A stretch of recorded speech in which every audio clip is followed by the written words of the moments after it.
দুপুরে খাওয়া দাওয়া করতে চলে এসেছি। আজকের মেনুতে রয়েছে দেখো শিম ভাজা। আর আমাকে মা জিজ্ঞেস করছে ছেলে খাবে তো, আলাম খেতে তো জানি, এখন খাবে কিনা ওই জানে। আর এখানে রয়েছে পেঁপে ভাতে, মানে কাঁচা লঙ্কা সর্ষের তেল নুন দিয়ে মাখা হয়েছে। আর রয়েছে ডিমের ঝোল। আজকে আর মাছ নেই দুপুরের মেনুতে, ডিমের একটা সুন্দর ঝোল, আলু দিয়ে ডিমের ঝোল।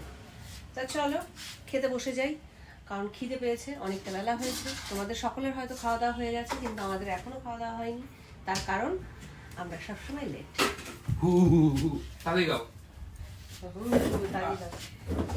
কেন তাড়াতাড়ি কেন? তুই কি আবার খেলতে যাবি? রাতে যাবো, আজকে আর বিকেলে যাবো। চলো খেতে খিদে পাচ্ছে। শুধু খাবো ভাত। শিম ভাজা, শিম ভাজা দিয়ে দিয়ে খা। করেছি। খেয়ে দেখ, তুই তো শিম ভাজা খেতিস।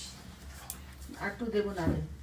হ্যাঁ খেয়ে শুধু দেখ, খা পিকে দেখ। পেঁপে ভাতে খাবি? হুম, আমি এইসব ব্যাপারে কোনো কথা বলতে চাই না। কেন কথা বলতে যাস? No. নো।